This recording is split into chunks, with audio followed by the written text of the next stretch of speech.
E se eu te dissesse que essa história de amor quase terminou em cadeia? Que começou com duas crianças se olhando por janelas opostas e terminou com uma multidão em vigília diante de um hospital, esperando um veredito que não era só médico, era social. O nome dele é Oliver. Ela é Ellie. Eles se apaixonaram ainda crianças, foram separados à força, e quando se reencontraram adultos, o mundo decidiu fazer a pergunta que ninguém queria responder. Ele é capaz de amar ou só de obedecer? Houve um beijo proibido, uma acusação absurda, um amor colocado no banco dos réus e uma batalha que chegou à Suprema Corte dos Estados Unidos. Essa não é uma história sobre síndrome de Down. É uma história sobre quem tem o direito de decidir o que é amor. A casa ao lado. A família de Oliver chegou ao bairro numa manhã de primavera que parecia cuidadosamente ensaiada para parecer comum demais. As árvores alinhadas na calçada tinham folhas jovens, verdes demais para esconder qualquer coisa. E as casas de classe média se repetiam com pequenas variações de cor, como se o bairro inteiro tivesse sido planejado para não chamar a atenção. O caminhão de mudança parou em frente à casa de número 417, e foi ali que Oliver desceu pela primeira vez, segurando a mão da mãe com força suficiente para denunciar que, apesar do sorriso fácil, ele sentia medo. Tinha 9 anos, cabelos negros muito lisos que insistiam em cair sobre os olhos, um rosto bonito e marcante numa combinação delicada entre traços infantis e a síndrome de Down que fazia com que alguns adultos o olhassem por tempo demais, como se estivessem tentando decifrar um enigma que não pedira para ser resolvido. Ele observava tudo em silêncio, com aquela atenção calma que mais tarde muitos chamariam de espírito velho, como se estivesse sempre alguns passos à frente emocionalmente, mesmo quando o mundo insistia em tratá-lo como alguém atrasado. A casa nova tinha um quintal pequeno, mas o suficiente para ele imaginar corridas, e uma janela no segundo andar que dava exatamente para outra janela, do outro lado da rua, separada apenas por um jardim bem cuidado e uma cerca branca impecável. Ellie morava naquela casa desde que nascera. Também tinha 9 anos, era filha única, loira com olhos curiosos e uma expressão que misturava inteligência precoce e certo tédio infantil. Quando ouviu o barulho do caminhão, subiu no parapeito da janela do quarto com a naturalidade de quem já conhecia cada ruído do bairro. Viu o menino descendo, viu os irmãos mais velhos ajudando a descarregar caixas, viu a mãe dele agradecer aos vizinhos que se aproximavam com sorrisos educados. Foi a primeira vez que seus olhos encontraram os de Oliver. Não houve magia, não houve faísca, houve estranhamento. Ela franziu o senho, inclinou a cabeça e pensou, sem culpa, que aquele menino era diferente de um jeito que ela ainda não sabia nomear. Não o achou feio, nem bonito, apenas estranho. Quando a mãe chamou para o almoço, Ellie desceu da janela e esqueceu dele tão rápido quanto crianças esquecem quase tudo. A aproximação entre as famílias não veio das crianças, mas das mães. A mãe de Oliver, ainda insegura, bateu na porta da casa ao lado alguns dias depois para perguntar sobre a escola do bairro. Precisava de referências, precisava de segurança. A mãe de Ellie, acolhedora e prática, falou bem da escola, dos professores, da assistente de classe, e quase como quem oferece açúcar ao vizinho novo, disse que as crianças tinham a mesma idade, que poderiam ir juntas, que ajudaria na adaptação. Ellie ouviu isso da escada e sentiu um incômodo imediato. Não queria ser responsável por um menino estranho, não queria dividir seu espaço, sua rotina, sua escola. Naquele dia, pela primeira vez, usou uma palavra que aprenderia a esconder depois: vergonha. Quando a mãe disse que ela iria com Oliver no primeiro dia de aula, Ellie respondeu de mau humor, cruzando os braços e dizendo que não gostava da ideia. A mãe, sem entender a profundidade do sentimento, apenas disse que ela iria gostar, que era importante ajudar. Na escola, Oliver foi apresentado como o primeiro e único aluno com síndrome de Down. A professora tentou ser gentil, a assistente de classe ainda mais. As crianças não sabiam como ser. Algumas olhavam demais, outras riam sem saber por quê. Oliver falava pouco, precisava de ajuda para tarefas simples, para abrir o lanche, para ir ao banheiro sem se molhar ou sujar a roupa. Ellie sentava ao lado dele, inicialmente por imposição, depois por hábito. Não conversavam muito. Ela falava, ele ouvia. Ele sorria, ela desviava o olhar. Os outros colegas começaram a notar e crianças egocêntricas que já buscavam formas de se destacar perceberam rapidamente que Oliver era um alvo fácil. Surgiram risadinhas, apelidos sussurrados, empurrões disfarçados de brincadeira. Ellie não participava ativamente, mas também não defendia, até o dia em que a professora faltou. Naquele dia, a assistente ficou sozinha com a classe. Estava nervosa, suando, tentando manter tudo sob controle. Oliver precisou ir ao banheiro, mas ficou envergonhado de pedir. Esperou demais. Quando não aguentou, se sujou. O silêncio durou poucos segundos antes de se transformar em gargalhadas cruéis. Alguém apontou, alguém gritou. Ellie riu junto no primeiro instante, mais por reflexo do que por maldade, mas quando olhou para Oliver e viu seus olhos marejados, viu algo que nunca tinha visto em ninguém da sua idade. Ele tentava manter a compostura. Não chorava alto, não gritava, apenas segurava o choro como um adulto seguraria uma humilhação pública. Algo se partiu dentro dela. Um remorso quente, quase físico. Pela primeira vez, Ellie sentiu que havia algo profundamente errado naquela cena. Não disse nada naquele dia, mas não dormiu direito naquela noite. O bullying não diminuiu. Pelo contrário, um dos meninos da classe, Tyler, começou a se interessar por Ellie. Era o tipo de garoto que precisava se afirmar o tempo todo, que confundia a atenção com poder. Começou a se sentar perto dela, a implicar com Oliver com frases cada vez mais diretas. Ele não é um homem, dizia rindo, olhando para Ellie como se buscasse aprovação. Ele nunca vai ser. Ellie tentava ignorar, mas cada comentário aumentava o nó no estômago. Foi durante um recreio, quando Tyler empurrou Oliver e disse que ele devia brincar com bonecos e não com pessoas de verdade, que algo finalmente aconteceu. Ellie se colocou na frente de Oliver, empurrou Tyler com força inesperada e começou a gritar, chorando, dizendo que ninguém tinha o direito de falar assim. Abraçou Oliver em seguida, um abraço desajeitado, forte demais, e prometeu com a voz falhando que enquanto estivessem naquela escola, ninguém mais mexeria com ele. Oliver não entendeu todas as palavras, mas entendeu o gesto. E naquele abraço, algo silencioso nasceu. A partir dali, a amizade se aprofundou. Vieram os anos seguintes, confidências, tardes estudando juntos, Ellie falando sobre namoradinhos, sobre términos bobos, sobre beijos que não significavam nada. Oliver ouvia tudo, sempre presente, sempre disponível, sentindo algo que não sabia nomear, mas que doía quando ela falava de outros. Ellie, sem perceber conscientemente, buscava esses namoros para tentar apagar o sentimento confuso que surgira naquele dia do abraço. O beijo aconteceu aos 14 anos, numa tarde comum, numa conversa banal sobre casamento e futuro.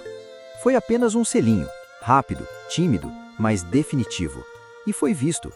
A partir daquele instante, tudo começou a ruir. O episódio seguirá nos próximos atos, com o flagra, o escândalo, o inferno na escola e a ruptura final. O beijo que ninguém queria ver. O beijo não teve plateia no momento em que aconteceu, mas ganhou espectadores minutos depois, como se o destino tivesse esperado exatamente o tempo necessário para que aquilo se tornasse imperdoável. Oliver ainda sentia o calor estranho nos lábios quando Ellie se afastou, levando a mão à boca como quem tenta conferir se aquilo realmente existira. Nenhum dos dois riu, nenhum pediu desculpas. Ficaram parados, olhando um para o outro com um misto de susto e descoberta, como se tivessem atravessado uma fronteira invisível e agora não soubessem mais como voltar. Oliver sentiu o coração acelerar de um jeito novo, quase assustador, e pensou com a simplicidade honesta que sempre o acompanhara, que era aquilo que as músicas falavam.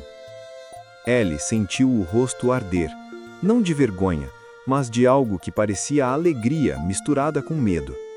Pensou que não deveria ter feito aquilo, que o pai ficaria furioso se soubesse, mas também pensou com uma clareza que a surpreendeu que nunca havia se sentido tão segura quanto naquele instante silencioso. O som da porta se abrindo no andar de baixo quebrou o momento. Ellie se afastou rápido demais. Oliver ajeitou o cabelo, sem perceber que o gesto o denunciava. O pai de Ellie subiu as escadas com passos pesados, chamando o nome da filha. Parou à porta do quarto, observou a cena com olhos atentos demais. Percebeu a proximidade excessiva, o silêncio estranho, o ar carregado. O beijo já tinha acabado, mas para ele algo estava em andamento. Não disse nada naquele momento, apenas lançou um olhar duro para Oliver e um olhar ainda mais frio para a filha. A visita terminou mais cedo do que o normal. No caminho de volta para casa, Oliver perguntou à mãe se tinha feito algo errado. Ela respondeu que não, que às vezes adultos se preocupam demais. Ele acreditou, porque sempre acreditava. Na escola, a notícia não demorou a se espalhar, mesmo que ninguém soubesse exatamente o que tinha acontecido. Tyler soube antes de todo mundo. Alguém vira Oliver sair da casa de Ellie mais cedo. Alguém vira o pai dela fechar a porta com força. Tyler juntou as peças do jeito mais cruel possível. No dia seguinte, começou a espalhar que Ellie estava brincando de namorar com Oliver, usando palavras que ele mesmo não entendia direito, mas sabia que machucavam. "Você acha que isso é homem?" dizia em voz alta no corredor, olhando diretamente para Ellie. "Ele nem entende o que é beijo." As risadas vieram rápidas. Ellie tentou ignorar no primeiro dia. No segundo, chorou no banheiro. No terceiro, enfrentou Tyler novamente, mas dessa vez sentiu que algo havia mudado. A defesa não surtia mais o mesmo efeito. Os adultos começaram a ouvir. Os olhares começaram a pesar. As professoras chamaram os pais. A mãe de Oliver foi primeiro.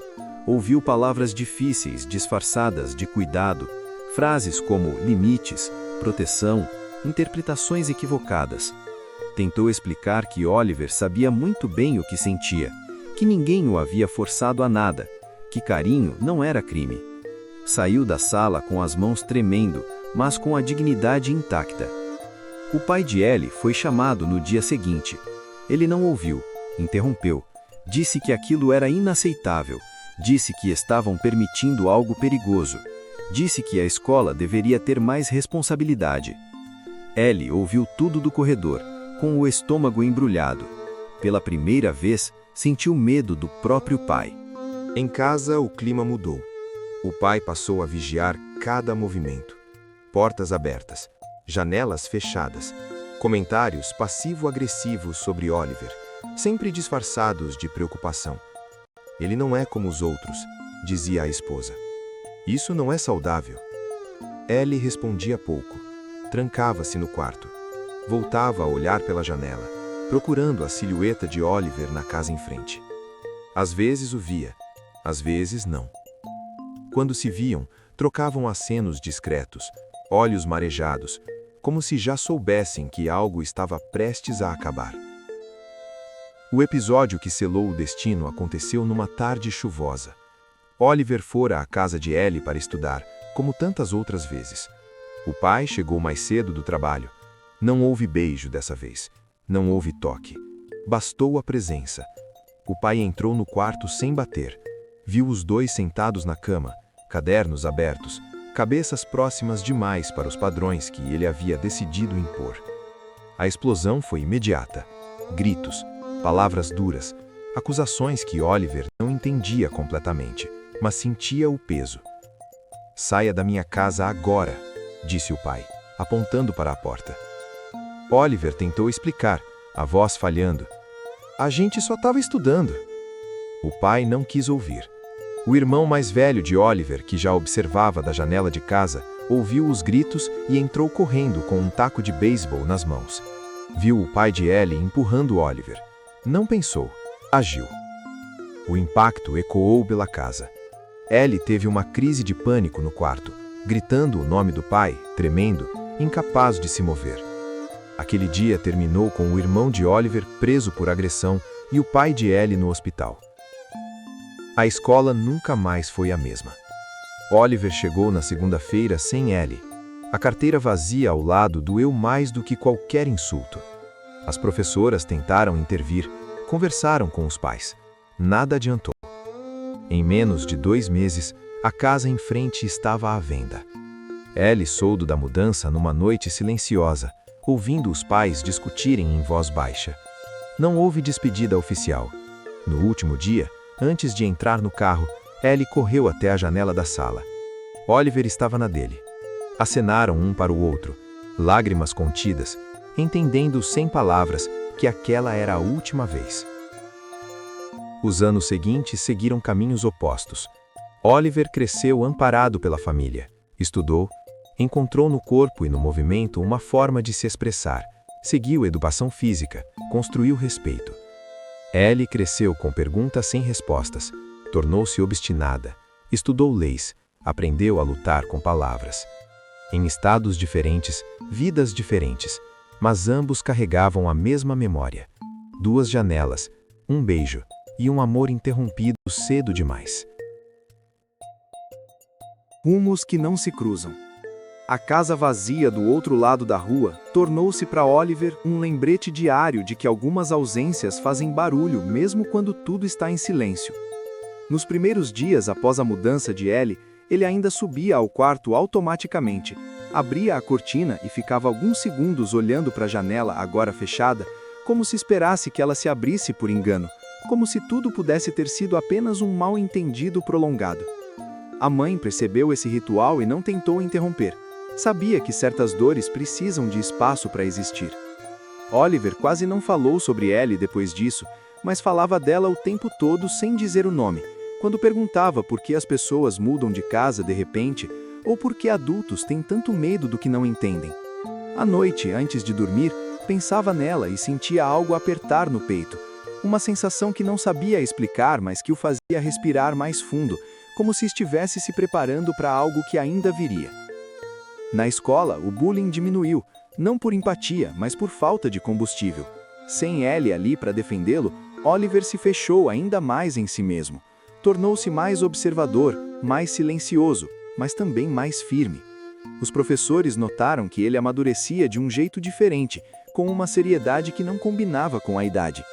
A assistente de classe dizia às vezes que ele parecia um pequeno senhor, sempre educado, sempre atento, sempre tentando não dar trabalho.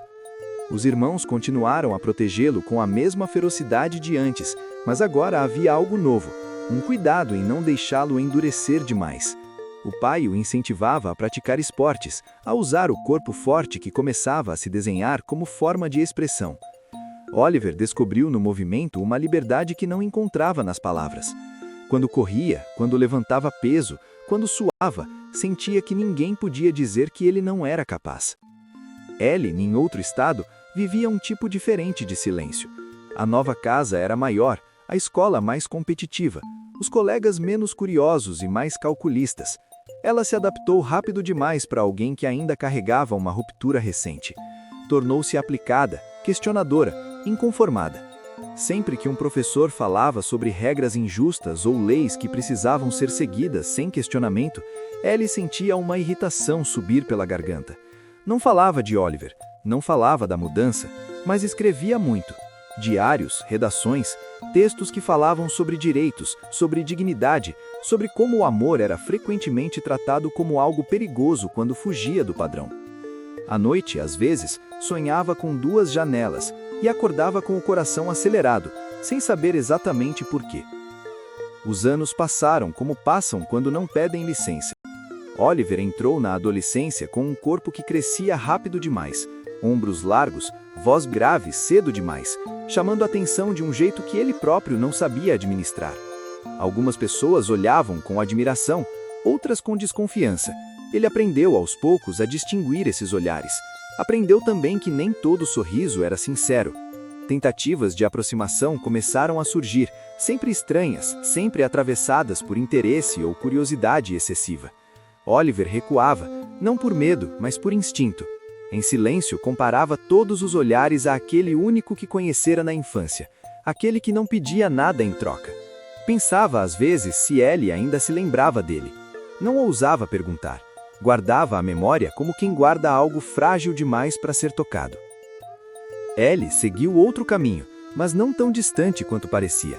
No ensino médio, destacou-se em debates, liderou grupos estudantis, enfrentou professores quando sentia que algo era injusto. Namorou algumas vezes, sempre com intensidade curta, sempre terminando antes que algo profundo se formasse. Dizia às amigas que era exigente demais. No fundo, comparava todos a um padrão que ninguém conhecia além dela. Quando escolheu o curso de Direito, não houve surpresa. Havia nela uma urgência em entender o mundo para poder enfrentá-lo. Especializou-se em causas difíceis, em casos que outros evitavam.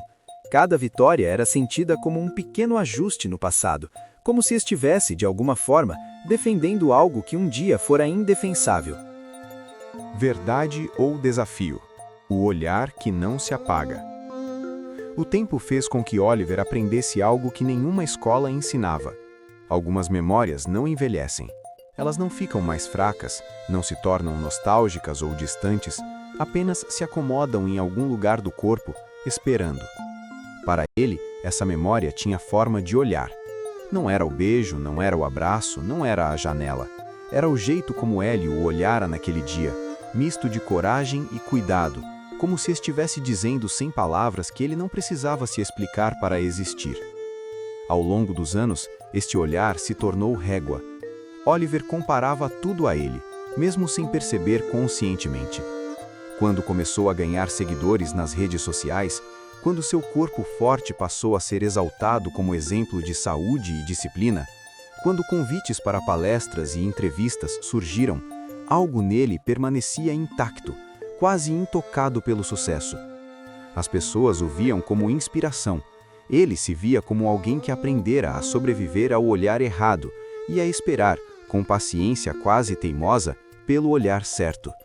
A mulher que tentou se aproximar dele naquele ano em Nova York parecia saída de um manual que Oliver aprendera a reconhecer com rapidez desconfortável. Ela elogiava demais, tocava demais, falava em oportunidades antes de falar em sentimentos. Oliver sorriu, foi educado, mas sentiu o alerta subir pelo corpo como um reflexo treinado. Enquanto ela falava sobre viagens e parcerias, ele lembrava de Ellie sentada na cama, anos atrás, dizendo que gostava de ouvir sua voz porque ela a deixava calma. Pensou, sem rancor, que algumas pessoas aprendem a amar olhando para fora, enquanto outras aprendem olhando para dentro. Quando se despediu daquela mulher, teve certeza tranquila de que não era aquilo. Nunca era aquilo. Foi nesse mesmo período que decidiu visitar pessoalmente a nova unidade da academia em Washington. Gostava de estar presente, de ver os alunos, de corrigir posturas, de conversar olho no olho. Era ali que se sentia inteiro. No primeiro dia, caminhou pelo salão amplo, observando corpos em movimento, sentindo o cheiro familiar de esforço e foco. Quando ouviu seu nome sendo pronunciado com um cuidado quase reverente, virou-se sem pressa. Ellie estava ali, alguns metros à frente, com roupas de treino simples, cabelo preso de forma prática, mas com o mesmo jeito de segurar o mundo com firmeza. O reconhecimento não foi imediato, mas foi inevitável. Houve um segundo suspenso no ar, um espaço estranho em que ambos tentavam encaixar passado e presente. Oliver sentiu o peito apertar. Pensou, com uma clareza que o assustou, que o olhar era o mesmo. Ellie demorou mais alguns segundos para ter certeza. Havia algo familiar naquele homem alto, de postura segura, sorriso tranquilo. Quando o nome apareceu no uniforme, tudo se alinhou de uma vez. O coração acelerou como se tivesse sido pego em flagrante pelo próprio passado. Oliver? Perguntou, com a voz mais baixa do que pretendia. Ele sorriu, daquele jeito que nunca aprendera a esconder, e respondeu: Ellie. O nome saiu como se nunca tivesse deixado seus lábios. O abraço veio natural, contido, respeitoso, mas carregado de coisas não ditas. Ellie sentiu os olhos marejarem e riu para disfarçar. Pensou que ele estava ainda mais bonito, mas o que a atingiu de verdade foi perceber que ele estava inteiro, seguro, presente. Conversaram pouco naquele primeiro dia. Prometeram se ver de novo. Ellie saiu da academia com a sensação estranha de ter reencontrado uma parte de si mesma que julgara perdida. Naquela noite, encontrou-se com amigos em um bar. O noivo estava lá, advogado renomado, acostumado a ser o centro da atenção. Entre risos e bebidas, alguém sugeriu o velho jogo, de verdade ou desafio. Ellie aceitou sem pensar muito. Quando chegou sua vez, escolheram verdade. A pergunta veio banal demais. Qual havia sido seu primeiro beijo? Ellie riu, olhou para o copo por um segundo e decidiu não mentir. Eu já me apaixonei por um garoto com síndrome de Down, disse, com a naturalidade de quem fala algo verdadeiro demais para ser engraçado. O silêncio durou exatamente 2 segundos. Depois veio a gargalhada coletiva, alta, descontrolada, quase histérica. Alguns riam até chorar. Um garçom que passava pediu desculpas e riu junto. Ellie riu também, mas sentiu um aperto familiar no peito. Aquela cena já havia acontecido antes, de outro jeito, em outro tempo. O noivo riu por último. Não perguntou nomes, não precisou. Algo se encaixou dentro dele com a precisão de alguém treinado para ligar pontos. Quando Ellie falou, dias depois, que reencontrara um amigo de infância na academia, ele apenas sorriu e disse que queria conhecê-lo. Marcou um encontro no mesmo bar, com naturalidade ensaiada. Oliver aceitou o convite sem hesitar. Estava acostumado a ambientes hostis disfarçados de cordialidade. Naquela noite, o noivo fez comentários sutis, brincadeiras que pareciam inofensivas, até o momento em que fingiu que algo caíra do bolso de Oliver. Quando Oliver se abaixou para olhar, o homem levantou-lhe o queixo com um dedo e disse, rindo, "Enganei o bobo." Ellie sentiu o sangue gelar. Oliver manteve a postura, respirou fundo e sorriu educadamente. Aquilo não era novo, mas Ellie percebeu com clareza dolorosa que o passado estava batendo a porta outra vez. O ato se encerra com Ellie observando Oliver sair do bar, caminhando firme e entendendo que o reencontro não era apenas um acaso, era o início de algo que exigiria coragem de novo. O corpo em movimento, o mundo em conflito.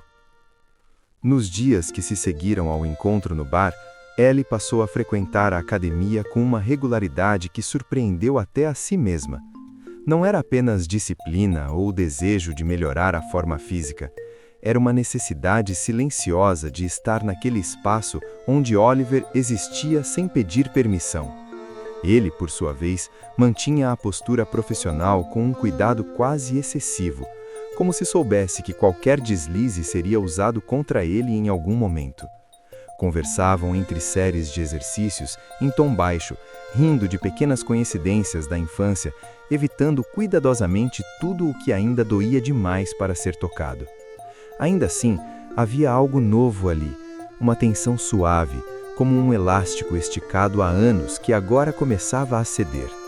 Ellie o observava enquanto treinava outros alunos. Via o respeito com que era tratado, a atenção genuína, a forma clara como explicava cada movimento, cada limite do corpo. Pensava com uma mistura de orgulho e tristeza em tudo o que ele havia conquistado apesar do mundo, não por causa dele. Oliver percebia o olhar, mas fingia não notar. Em alguns momentos, quando Ellie ria de algo que ele dizia, sentia o mesmo calor antigo subir pelo peito, acompanhado de um medo adulto, mais complexo do que o da adolescência. Sabia que ela estava noiva, sabia que não deveria cruzar certas linhas. Ainda assim, algo nele reconhecia aquele tempo como raro, precioso demais para ser desperdiçado em silêncio. O dia da distensão aconteceu sem aviso. Ellie exagerou em um exercício novo, tentando acompanhar o ritmo de alguém ao lado. Oliver percebeu tarde demais. O som seco do músculo cedendo veio acompanhado de um grito curto e instintivo. Ela caiu sentada no chão, o rosto perdendo a cor em segundos. Oliver foi o primeiro a chegar. Ajoelhou-se ao lado dela, mãos firmes, voz calma, como sempre fazia em situações críticas. "Respira, Ellie. Olha para mim. Não se mexe." Ela tentou sorrir, mas o corpo não obedeceu. A dor era aguda, profunda, e o medo veio logo atrás. Oliver chamou a equipe, organizou tudo com precisão, colocou-a no carro e seguiu para o hospital. No trajeto, Ellie fechou os olhos algumas vezes, vencida pela dor e pelo cansaço. Oliver falava pouco, mas mantinha a mão dela segura, um gesto simples, automático, carregado de cuidado. Pensou, sem formular em palavras, que faria aquilo quantas vezes fosse preciso. No hospital, os procedimentos foram rápidos. Analgésicos, exames, sedação leve. Ellie adormeceu. Oliver ficou ao lado da maca, observando o movimento sutil da respiração dela, sentindo um tipo de paz estranha naquele cenário clínico. Passou os dedos pelos cabelos dela com delicadeza, como se estivesse devolvendo algo que um dia lhe fora tirado à força. O noivo chegou pouco depois. Viu a cena antes de ouvir qualquer explicação. A mão de Oliver nos cabelos de Ellie, o rosto sereno dela dormindo, a intimidade silenciosa que não pedia permissão. O ciúme veio como um golpe direto. Não gritou, não fez escândalo. Aproximou-se com um sorriso rígido e disse em tom baixo demais para parecer agressivo: "Pode se retirar agora. Eu cuido da minha noiva." Oliver olhou para ele por um segundo longo demais. Pensou em dizer algo, pensou em explicar. Em vez disso, assentiu e se afastou. Sabia reconhecer quando a presença dele seria usada como arma. Ellie acordou horas depois, confusa, com o corpo pesado e a dor amortecida. Procurou Oliver com os olhos antes mesmo de entender onde estava. Viu apenas o noivo, sério, sentado ao lado da cama. Quando soube do que acontecera, algo se rompeu de vez. A discussão foi intensa, palavras acumuladas por anos sendo lançadas sem cuidado. Ellie ouviu pela primeira vez, sem filtros, o que o noivo realmente pensava sobre Oliver. Não foi um choque, foi uma confirmação. "Eu não posso continuar com alguém que vê o mundo assim", disse ela com a voz firme apesar do corpo frágil. O término veio ali, entre máquinas e paredes brancas, sem espetáculo, mas definitivo. Nos dias seguintes, o processo chegou como uma extensão lógica da hostilidade. O ex-noivo alegava a incapacidade intelectual de Oliver para instruir atividades físicas. Tentava desmontar não apenas um profissional, mas um homem inteiro. Ellie, ainda mancando, apresentou-se como advogada de defesa. Passaram noites no escritório dela, cercados de documentos, laudos, vídeos, estratégias. O cansaço aproximou o que já estava próximo demais. O beijo aconteceu sem anúncio, intenso, urgente, carregado de tudo o que havia sido contido por décadas. Dormiram juntos naquela noite, no carpete frio do escritório, corpos enroscados, sem promessas, apenas com a certeza silenciosa de que não havia mais retorno possível. As redes sociais de Oliver foram suspensas dias depois. O ataque ganhava força. A sensação de cerco voltou com tudo. O ato se encerra com Oliver sentado no chão do escritório, costas apoiadas na mesa, olhando para Ellie e dizendo com uma calma cansada: "Eu já vivi isso antes, só que dessa vez eu não estou sozinho." Quando o direito entra em casa. O processo ganhou corpo rápido demais. A petição inicial não se limitava à alegação técnica de incapacidade profissional. Ela era atravessada por insinuações morais, por um discurso velado de tutela, como se Oliver fosse um risco ambulante, alguém que precisasse ser contido pelo Estado para a proteção dos outros e principalmente de si mesmo. Ellie percebeu isso logo na primeira leitura. Não era apenas um ataque jurídico, era uma tentativa de reescrever quem Oliver era diante do mundo. Cada palavra parecia escolhida para acionar preconceitos antigos, ainda vivos, ainda eficazes. As consequências não demoraram. Plataformas digitais pressionadas por denúncias em massa e receosas de associarem sua marca a um possível caso sensível, suspenderam temporariamente os canais de Oliver. O aviso chegou em uma manhã silenciosa.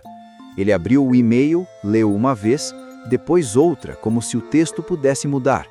Não mudou.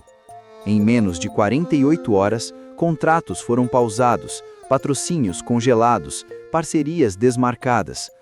A equipe de produção se reuniu no estúdio pequeno que haviam montado juntos ao longo dos anos. Oliver explicou a situação com a voz firme, mas os olhos denunciavam o peso do momento. "Eu não sei quanto tempo isso vai durar. Não posso prometer nada agora." Metade da equipe foi dispensada naquele dia. Abraços longos, pedidos de desculpa que ninguém exigiu, lágrimas contidas. Para Oliver, aquela foi uma das dores mais profundas.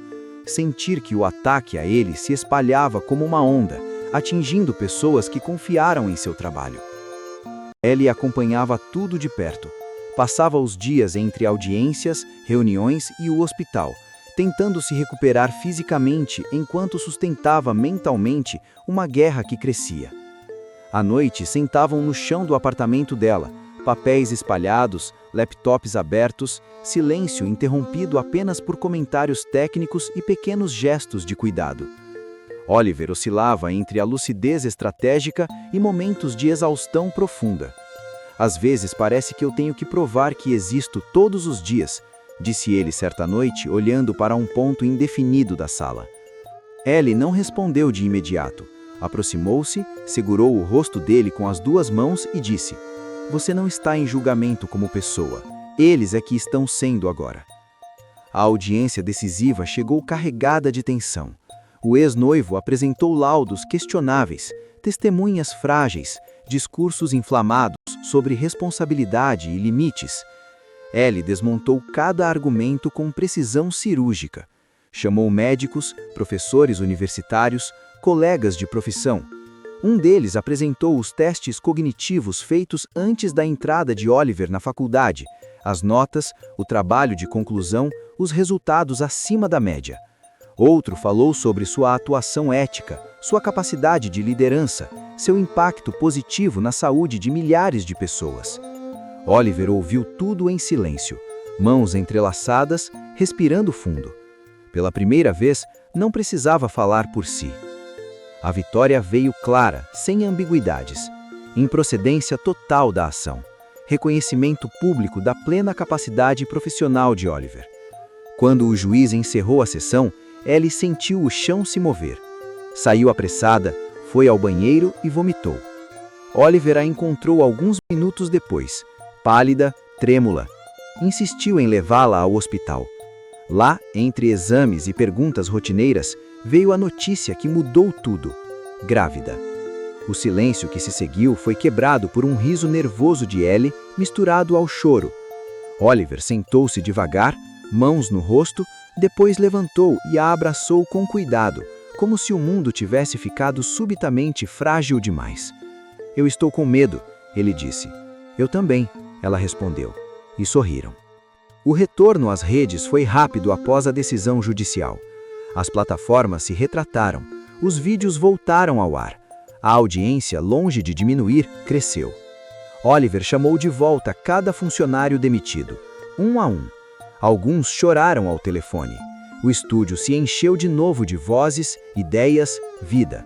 Pela primeira vez, Oliver sentiu que não estava apenas resistindo, estava avançando. A conversa com a família veio logo depois.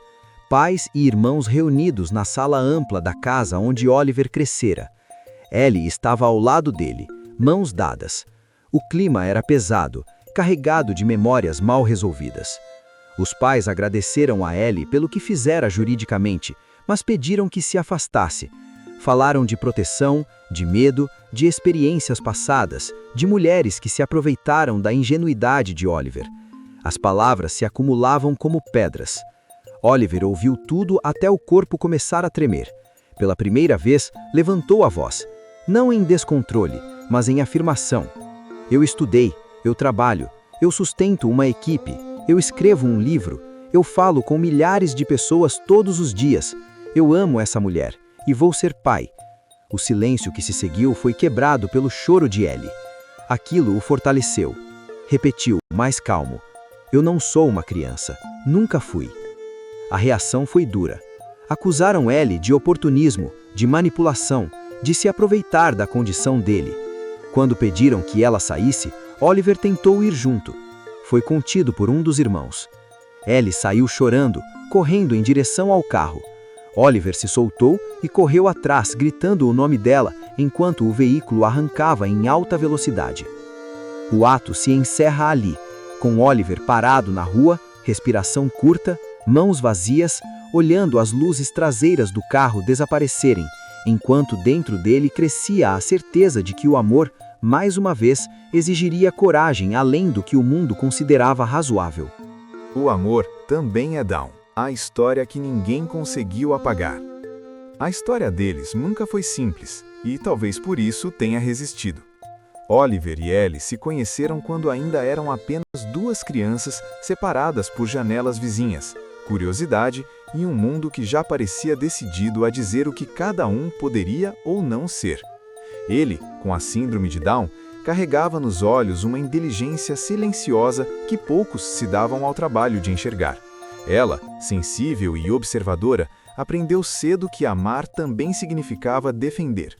Cresceram entre tardes compartilhadas, risadas tímidas e uma cumplicidade que não precisava de explicação. O primeiro beijo, roubado e inocente, foi também o primeiro erro aos olhos dos outros. O flagrante transformou o afeto em escândalo, infância em campo de batalha. Vieram o bullying, as humilhações na escola, a tentativa constante de reduzir Oliver a um rótulo e Ellie a uma imprudência. A mudança da família dela encerrou aquele capítulo de forma abrupta.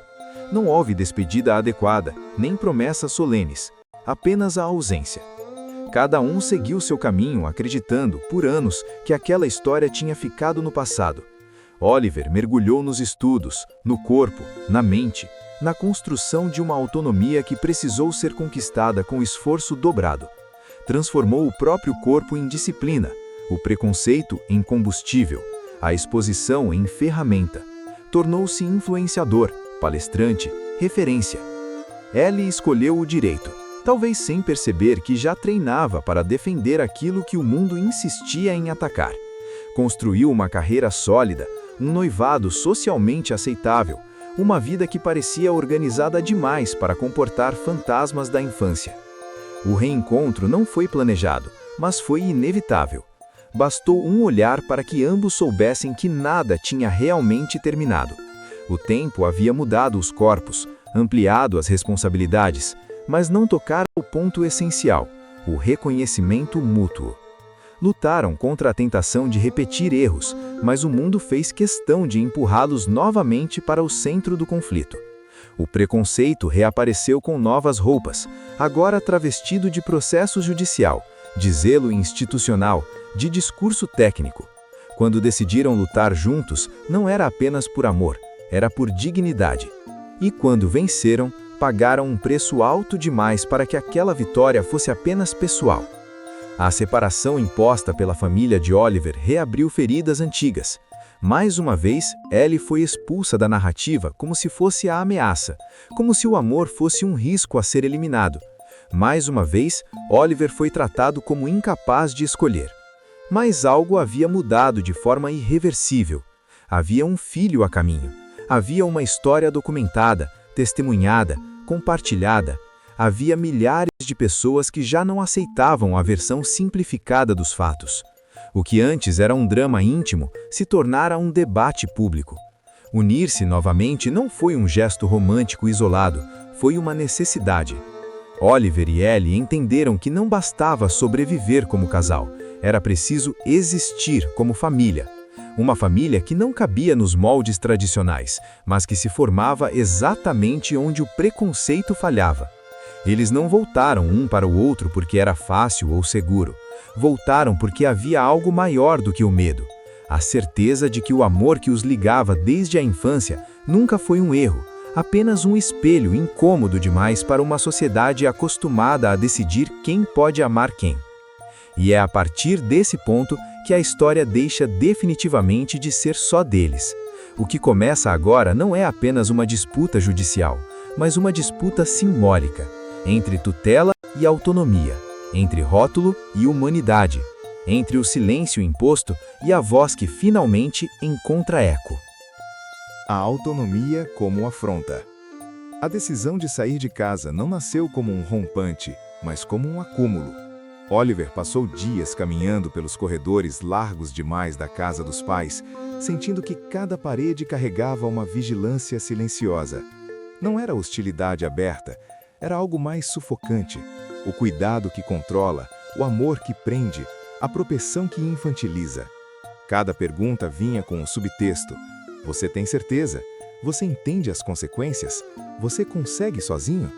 E ele entendia todas elas, talvez melhor do que imaginavam. Entendia, sobretudo, que continuar ali significava aceitar que sua vida fosse sempre administrada por outros, mesmo quando já havia provado, em números, contratos, diplomas e resultados, que sua autonomia não era uma abstração. Ellie percebeu a mudança antes mesmo de ele verbalizar. Havia um cansaço novo no olhar de Oliver, diferente do abatimento da expulsão dela. Era um cansaço lúcido, quase adulto demais, de quem entende que amar a própria família não pode significar abdicar de si. Numa noite silenciosa, sentados frente a frente, ele finalmente disse com a voz firme, sem elevar o tom como na discussão anterior: "Eu não posso continuar aqui se toda decisão minha precisar ser validada como se fosse um favor. Eu sei cuidar de mim, eu sempre soube. O que eu não sei é como continuar crescendo se ninguém acredita nisso de verdade." Ellie não respondeu de imediato. Ela conhecia aquele tom. Não era impulso, era resolução. A saída de Oliver, no entanto, não poderia ser apenas simbólica. A família já havia deixado claro que não aceitaria facilmente qualquer movimento que escapasse ao controle deles. Foi Ellie quem traduziu o desejo dele em estratégia. Ela sabia que não bastava alugar um apartamento e ir embora. Aquilo seria interpretado como prova de imprudência, usada contra ele em qualquer instância futura. A solução precisava ser jurídica, documentada, incontestável. Ela redigiu a petição como quem escreve uma declaração de existência. Não era um pedido de permissão, era uma afirmação de capacidade. A peça descrevia minuciosamente a trajetória acadêmica de Oliver, sua independência financeira, sua gestão de equipes, seus contratos publicitários, suas rotinas médicas autônomas, sua rede de apoio profissional. Cada parágrafo desmontava, com elegância técnica, a narrativa da incapacidade presumida. Enquanto Ellie trabalhava, Oliver sentia uma mistura de gratidão e incômodo. Parte dele queria resolver tudo sozinho, provar mais uma vez que não precisava ser defendido. Outra parte entendia que aquela luta já não era individual. "Eu não quero que pareça que você está lutando por mim como antes", ele disse, em um momento de hesitação. "Eu quero lutar junto." Ellie levantou os olhos do computador e respondeu sem suavizar: "Você está lutando. Eu só sei falar a língua que eles usam para fingir que não entendem você. E essa língua é o direito." Ele assentiu. Pela primeira vez, não como alguém que aceita ajuda, mas como alguém que escolhe uma parceria. A notícia da petição caiu como uma afronta dentro da casa dos pais de Oliver. Os irmãos reagiram de formas distintas, mas igualmente duras. Um deles acusou Ellie de estar radicalizando o conflito. Outro insinuou que aquela saída era mais uma etapa de um plano maior. Houve reuniões familiares sem Oliver, conversas interrompidas quando ele entrava no cômodo, olhares que misturavam medo e ressentimento. Para eles, a autonomia dele não era apenas uma mudança prática, era uma perda simbólica. Admitir que Oliver podia viver sozinho significava admitir que, por anos, talvez tivessem confundido cuidado com controle. O clima se tornou abertamente combativo quando o advogado da família de Oliver apresentou uma manifestação contrária, tentando caracterizar a petição como precipitada e emocionalmente influenciada por Ellie. O texto insinuava que Oliver estava sendo conduzido por interesses externos, que sua decisão não era plenamente livre. Ellie leu aquela peça em silêncio, sentindo um nó subir pelo estômago. Não era apenas uma disputa técnica, era uma tentativa de apagar a voz dele. Oliver, ao ouvir o resumo, não se exaltou, apenas disse com um cansaço sereno: "Eles falam de mim como se eu não estivesse na sala. Sempre foi assim. A diferença é que agora eu posso responder." A audiência foi marcada com rapidez incomum, sinal claro de que o caso já chamava a atenção. Do lado de fora, jornalistas começavam a farejar a história, não como romance ainda, mas como conflito. Ellie orientou Oliver sobre cada detalhe processual, mas deixou claro: as palavras principais precisam ser suas. No dia, ele entrou na sala com postura tranquila, vestindo algo simples, sem tentar provar nada além do que já era. Quando lhe deram a palavra, não discursou. Falou como quem organiza a própria vida em voz alta. Disse onde moraria, como administraria seu tempo, quem ligaria em caso de emergência, quais contratos sustentavam suas despesas, disse principalmente: "Eu não estou rompendo com minha família, eu estou rompendo com a ideia de que eu preciso ser menor para que eles se sintam seguros." A decisão favorável veio dias depois. Oliver podia morar sozinho, não como concessão excepcional, mas como direito reconhecido. A notícia provocou fissuras irreversíveis na dinâmica familiar. Houve choro, acusações veladas, silêncios prolongados. Ellie sentiu o peso da vitória, sabendo que toda conquista verdadeira cobra um preço emocional. Oliver, ao pegar as chaves do pequeno apartamento que havia escolhido, respirou fundo antes de entrar. Não era luxo, não era perfeito, mas era dele. "É estranho", disse, olhando ao redor. "Eu esperei a vida inteira por isso e agora parece simples demais." Ellie sorriu com os olhos marejados. As coisas mais revolucionárias costumam parecer simples depois que acontecem. Mas a tranquilidade durou pouco. A saída de Oliver de casa não encerrou o conflito, apenas elevou-o a outro patamar. A família, ferida no orgulho, começou a articular novos movimentos. Ellie sabia, sentia no ar.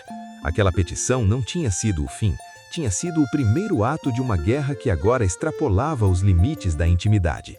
E pela primeira vez, Oliver não se sentia acuado, sentia-se em posição, pronto para o embate que viria, não para provar que era capaz, mas para impedir que outros, como ele, precisassem provar o óbvio. Quando o amor vira prova. O processo que a família de Oliver moveu contra Ellie começou com uma linguagem aparentemente técnica, quase asséptica, como se a escolha das palavras pudesse esconder a violência do conteúdo. Falava-se em proteção patrimonial, risco de indução emocional, capacidade civil mitigada. Nenhuma linha mencionava amor, história, consentimento ou desejo. Oliver lia aquelas páginas como quem se vê descrito por estranhos. Não era ele ali. Era um recorte conveniente, um personagem reduzido a laudos antigos e interpretações enviesadas. Pela primeira vez desde a infância, sentiu medo não do preconceito aberto, mas do preconceito institucional. Aquele que se apresenta de terno, cita jurisprudência e sorri para as câmeras. Ellie reagiu como advogada antes mesmo de reagir como mulher. Pediu vista integral do processo, impugnou termos, solicitou perícias independentes, anexou certificados, contratos, entrevistas, livros publicados, registros de palestras, históricos financeiros. Cada documento era uma peça de resistência. Ainda assim, percebeu rápido que aquela não seria uma batalha comum. Havia algo estranho na velocidade com que pedidos eram aceitos, na forma como certos juízes demonstravam uma cautela quase exagerada ao tratar Oliver, como se já chegassem à sala com uma conclusão formada. A suspeição começou a se desenhar como um incômodo persistente. Foi na terceira audiência preliminar que o nome dele apareceu pela primeira vez, ainda de forma lateral. O novo advogado da família de Oliver pediu a palavra e, com falsa deferência, apresentou-se como representante técnico recém-contratado para dar maior robustez jurídica ao caso. Ellie congelou ao ouvir o sobrenome. Conhecia aquele timbre, aquele modo de organizar frases, aquela pausa calculada antes de cada argumento. Era o ex-noivo. Não diretamente, não oficialmente, mas ali, por meio de um escritório recém-criado, registrado como sociedade anônima, blindado por camadas de sigilo. Um escritório que ela conhecia bem demais. Um escritório que já havia enfrentado antes, sem saber que enfrentava a ele. "Então é assim que você volta", pensou, sentindo o estômago revirar. A entrada do ex-noivo mudou o tom do processo. O discurso deixou de ser apenas protetivo e passou a ser acusatório. Surgiram insinuações de oportunismo, narrativas cuidadosamente construídas para sugerir que Ellie se reaproximara de Oliver apenas quando ele se tornara financeiramente relevante. A palavra aliciamento começou a aparecer com mais frequência, sempre disfarçada de preocupação.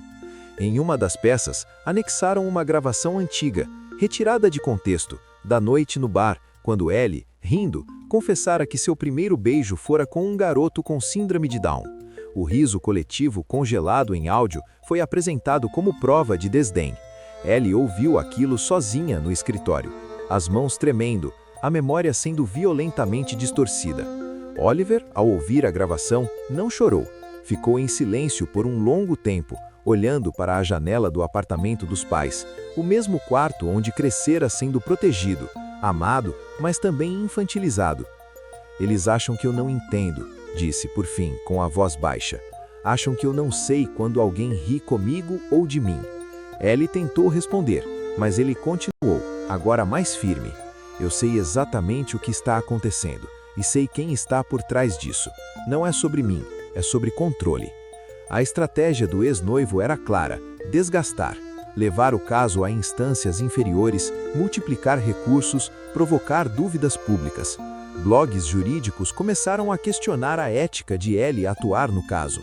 Programas sensacionalistas falavam em amor perigoso. Comentários nas redes sociais voltaram a atacar Oliver, agora com o selo da dúvida jurídica. Ainda assim, algo fugiu ao controle do antagonista. Cada ataque gerava uma resposta maior. Pessoas com síndrome de Down começaram a se manifestar. Famílias, profissionais da saúde, juristas, professores universitários. A pergunta deixou de ser "Ellie está se aproveitando?"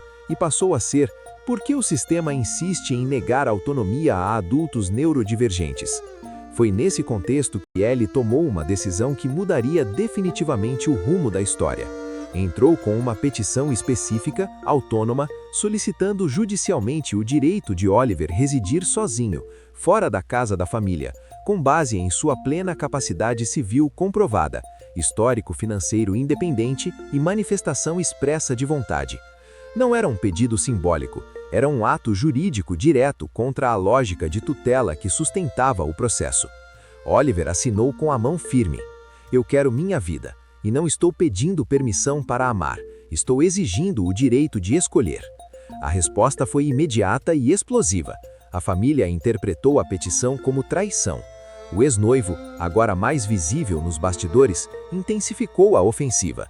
Mas algo já havia mudado de forma irreversível. A narrativa escapara das mãos de quem tentava controlá-la. O amor, antes tratado como prova de incapacidade, começava a se tornar exatamente o contrário, a evidência mais contundente de humanidade, consciência e liberdade. E àquele ponto, já não havia mais retorno. O processo deixara de ser apenas um litígio familiar, tornara-se um caso de interesse nacional. O próximo passo não seria apenas ganhar ou perder, seria redefinir o que a lei entende por amor, escolha e dignidade. Ato 4. Quando a tutela entra em colapso. A decisão liminar que autorizava Oliver a deixar a casa dos pais caiu como uma bomba silenciosa. Não houve gritos no tribunal, nem aplausos, apenas um murmúrio contido, daqueles que antecedem terremotos. O juiz foi cuidadoso nas palavras, quase excessivamente técnico, mas a mensagem era inequívoca. Oliver era um adulto plenamente capaz de decidir onde e com quem queria viver. A tutela familiar, até então exercida de forma informal e emocionalmente justificada, não se sustentava juridicamente diante das provas apresentadas. Histórico financeiro sólido, contratos assinados, entrevistas concedidas, gestão de empresas, autonomia comprovada. O sistema, ainda que ao contragosto, fora obrigado a reconhecer o óbvio. Oliver ouviu a decisão sentado, com as mãos entrelaçadas sobre o colo, respirando fundo para conter o tremor que subia do peito. Não era vitória no sentido clássico, era libertação. Pensou nos anos em que sua vontade sempre vinha acompanhada de um mas, de um deixa que a gente decide, de um isso é para o seu bem. Quando o juiz concluiu, ele fechou os olhos por um segundo. Eu consegui, murmurou para si mesmo, não como quem comemora, mas como quem finalmente se autoriza a existir. Ellie manteve a postura profissional até o último instante. Só quando saíram da sala, longe dos advogados curiosos, foi que as pernas fraquejaram. Ela encostou na parede do corredor frio do fórum, sentindo o peso de tudo o que vinha carregando desde a infância. "Você percebe o que acabou de acontecer?" perguntou, com a voz embargada. Oliver assentiu, aproximando-se com cuidado, como sempre fizera quando queria proteger sem invadir. "Eles não podem mais dizer que eu não sei escolher, e não podem mais dizer que você me escolheu por mim." A reação da família foi imediata e dura. Os irmãos se dividiram, entre a culpa e a raiva. O mais velho, Aquele que carregava o trauma da noite da agressão anos atrás foi o primeiro a verbalizar o medo que todos compartilhavam. "Eles vão te destruir lá fora", disse, a voz carregada de frustração. Oliver respirou fundo antes de responder, sentindo a antiga pressão no peito, mas sem recuar. Eu já fui machucado aqui dentro também, e sobrevivi. Agora eu quero viver do meu jeito. O ex-noivo não recuou. Pelo contrário, a derrota parcial o tornou mais agressivo. Entrou com recursos sucessivos, questionando a imparcialidade da decisão, insinuando manipulação emocional por parte de Ellie, levantando dúvidas sobre a gravidez. Em uma petição especialmente cruel, sugeriu que a gestação fosse fruto de uma relação eticamente questionável, insinuando incapacidade de consentimento pleno. A palavra aliciamento apareceu pela primeira vez de forma explícita. Ellie leu aquela peça com um nó no estômago, sentindo o ataque ultrapassar definitivamente o campo jurídico e adentrar o território da violência simbólica. "É isso que ele quer", disse Oliver, ao vê-la pálida, os olhos fixos no papel. "Quer que você se defenda tanto que se esqueça de viver." Ellie respirou fundo, fechando o processo com cuidado. Ele está cometendo um erro, está transformando uma disputa privada em um debate público, e isso não se controla. A imprensa percebeu antes mesmo deles. O caso começou a aparecer em colunas de direitos civis, depois em programas de debate, depois nas redes sociais. Hashtags surgiram espontaneamente. Vídeos antigos de Oliver palestrando reapareceram. Pessoas começaram a compartilhar suas próprias histórias de amor atravessadas por rótulos, diagnósticos, preconceitos. Foi uma mulher anônima, mãe de um jovem com síndrome de Down, quem escreveu a frase que mudaria tudo. "Se eles dizem que isso não é amor, então o amor também é Down." Em poucas horas, a frase estava em camisetas, cartazes, bios de perfil. O movimento havia nascido. Oliver saiu da casa dos pais numa manhã silenciosa. Poucas malas, alguns livros, troféus de competições antigas, fotos da infância. Parou por um instante no quarto antes de fechar a porta, tocando a parede como quem se despede de uma versão antiga de si mesmo. Ellie o esperava do lado de fora, o carro ligado, as mãos trêmulas no volante. Quando ele entrou, não disse nada de imediato, apenas segurou a mão dela com força. Não era um gesto romântico, era um pacto. A partir daquele momento, o processo já não dizia respeito apenas a eles, dizia respeito a todos que em algum momento tiveram sua capacidade de amar questionada. O ex-noivo percebeu tarde demais que havia despertado algo maior do que sua sede de vingança. A tutela começava a ruir não apenas nesse caso, mas como conceito. E o sistema jurídico, pressionado por uma sociedade que finalmente começava a escutar, se via obrigado a responder. O próximo passo não seria em tribunais comuns. A dimensão do debate exigia outra instância. Ellie sabia disso, Oliver também. O que estava em jogo agora não era apenas o direito de morar sozinho, de amar, de formar uma família. Era o direito de não precisar provar, todo o tempo, que se é humano. E, inevitavelmente, o caminho os levaria ao lugar onde leis são redefinidas, não apenas aplicadas. Quando o amor se torna constitucional. A decisão de levar o caso à Suprema Corte não nasceu de um gesto heróico, mas de exaustão lúcida. Ellie passou noites em claro analisando precedentes, cruzando decisões sobre capacidade civil, autonomia reprodutiva, direitos das pessoas com deficiência, casamento, consentimento e família. Cada linha lida confirmava o que ela já sentia no corpo. O problema não era Oliver, nem ela, nem o amor deles. O problema era um sistema que ainda confundia diagnóstico com destino. Quando apresentou a ideia a Oliver, esperava a hesitação. Encontrou serenidade.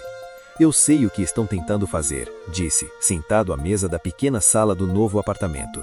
"Querem decidir por mim de novo, só que agora usando você como desculpa. Se for para lutar, que seja até o fim." Ellie entrou com a petição constitucional numa manhã chuvosa. O texto não falava apenas deles, falava de milhares. Questionava a prática recorrente de relativizar a autonomia civil de pessoas neurodivergentes sem decisão judicial formal. Denunciava o uso seletivo da tutela como instrumento de controle familiar e social. E colocava de forma direta a pergunta que ninguém queria responder: quem define a capacidade de amar? O caso ganhou repercussão imediata. Juristas se dividiram. Alguns chamaram de avanço necessário, outros de risco institucional. O ex-noivo reapareceu publicamente, agora sem máscaras, concedendo entrevistas em que dizia agir em defesa da ética. Ellie assistiu a uma delas em silêncio. Ele nunca superou o fato de não poder me controlar, murmurou.